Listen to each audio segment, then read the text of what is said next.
नमस्कार, स्वागत है आपका हमारा समाचार में और मैं हूं आपके साथ दिव्या शेखावत। जैसलमेर जिले के सुखानी गौशाला भंबारा इन दिनों विकास कार्यों को लेकर चर्चा में है। गौशाला समिति के अध्यक्ष इस्माइल खां, उपाध्यक्ष सफी मोहम्मद और सचिव बरकत खां ने जानकारी देते हुए बताया है कि वे पिछले 15 वर्षों से गौ सेवा कर रहे हैं, जिससे उन्हें आत्मिक संतुष्टि की अनुभूति होती है।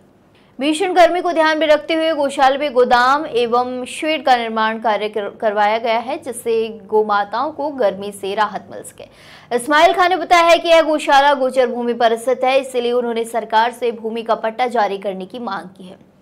साथ ही गौशाला समिति ने राजस्थान सरकार से यह भी आग्रह किया है कि गौशालाओं को समय समय पर अनुदान प्रदान किया जाए, ताकि पशुओं की उचित देखरेख संभव हो सके। उन्होंने राजस्थान के उप मुख्यमंत्री दिया कुमारी का आभार प्रकट किया है, जिन्होंने गौशालाओं के प्रति सकारात्मक रुख अपनाया है।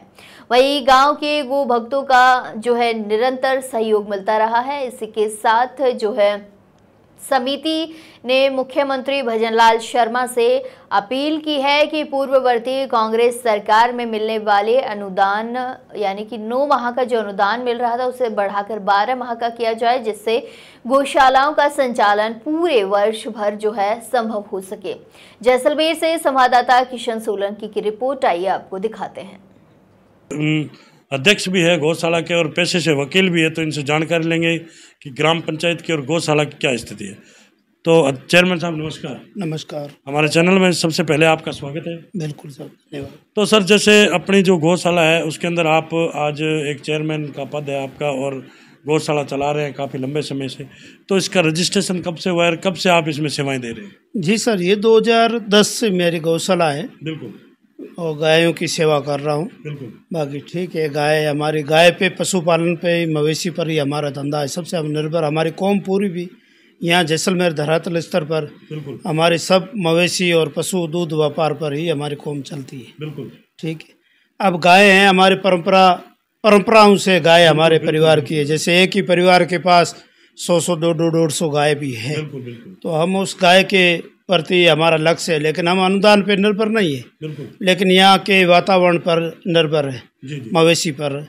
तो यहाँ का मवेशी है, फिर सरकार के अनुदान है, तो अकाल पड़ जाता है तो उससे अनुदान से थोड़ा बहुत सहयोग मिल जाता है। तो गाय में दूध है या गाय वगैरह सब में जो मिलता है यूनिवर्सिटी, तो स्ट्रक्चर वगैरह हमारे सब घर और गाय की है। तो अभी गायों की संख्या कितनी है? मेरे पास 150 लगभग। कभी बढ़ती है कभी घटती है। गांव में कभी कलेक्टर साहब का आदेश आ जाता है या राज्य सरकार का आ जाता है कि भाई आवारा पशु वगैरह है, तो उसको गौशाला में, तो गाय वाले कोई जनप्रतिनिधि होते हैं, तो गाय में कभी बेटे सांड वगैरह परेशान कर लेते हैं किसी गांव के खेतों में, मवेशी में, या ज़्यादा गाय होती है, आवारा पशु होते हैं, तो कभी चारा वगैरह का गांव में भूख मरती देखती है, तो गौशाला के अंदर संख्या बढ़ जाती है। नहीं तो निर्भर हमारा 150 गाँव रहती है। टैक्स शुदा 150? जी है, टैक्स शुदा गौ। तो जैसे और भी यहाँ ग्राम पंचायत भंबारा के जो और आसपास के जो नज़दीकी क्षेत्र के जो लोग हैं, उनका भी कोई सहयोग रहता भामाशाहों का? नहीं सर, गांव में हमारी कौम पिछड़ी हुई गरीब कौम है। बिल्कुल। ये कोई मतलब भामाशाह की और या ऐसे शिक्षित है नहीं। अपना रोजगार अपने बच्चों को पालने में बहुत बड़ी मुश्किलात से जी रहे हैं।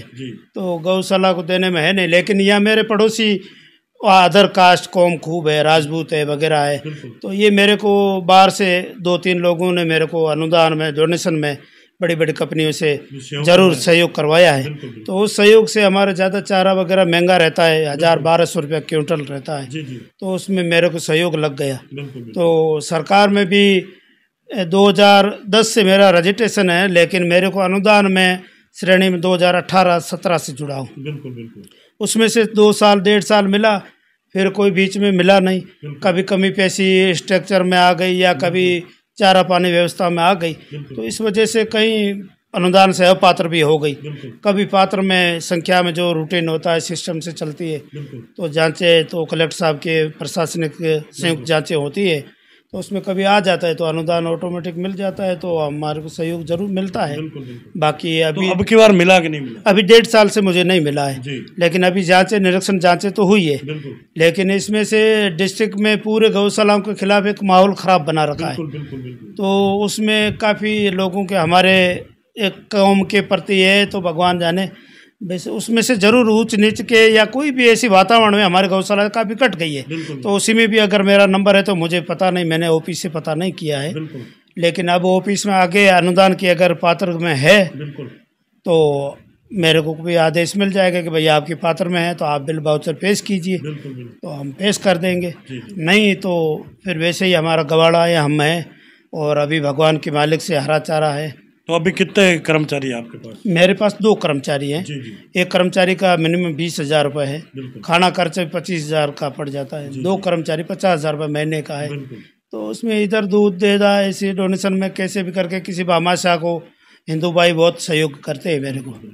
तो अभी बात करें राजस्थान सरकार की, भाजपा की सरकार है, केंद्र में भाजपा की है, डबल इंजन की सरकार है, तो सरकार से क्या मांग करेंगे आप गौशाला के प्रति? भाई सरकार से ये कह रहे हैं कि टाइम से जो सही है, हकीकत है, गौशालाएं चल रही है, तो किसी को उनको भेदभाव से नज़र से नहीं देखा चाहिए। गौ माता से कोई किसी जात बने, गौ माता सबके लिए है।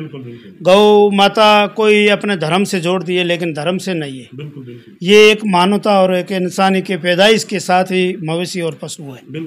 अब हमारे आपके गौ माता में जैसे उदाहरण के तौर पे हमारे पीरान पीर जिलानी जैसे हमारा पीर होता है, तो उसके पास उनके हर महीने में हम यारी मनाते हैं, उसको कहते हैं ये चांद की 11 तारीख, हिंदी की मतलब 11 तारीख।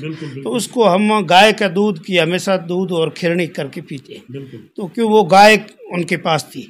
अब वो हजारों सदियों पहले था पीरान पीर। अब हजारों सदियों से अगर हमारे को आज भी उनकी परंपरा से चल रहे हैं, तो कोई कास्ट कहेगा नहीं गौ माता गाय हमारी है, आपका कोई लेना देना नहीं। ऐसी नज़रों से किसी कास्ट को जोड़कर स्वार्थित नहीं करना चाहिए। हाँ, मतलब माहौल बनाना ये पॉलिटिक्स संबंधित ऐसा है। बाकी हम सतह से हम ये कहते हैं कानून सबका अधिकार है, सबके कानून के प्रति सबको समान नजरा से देखना चाहिए।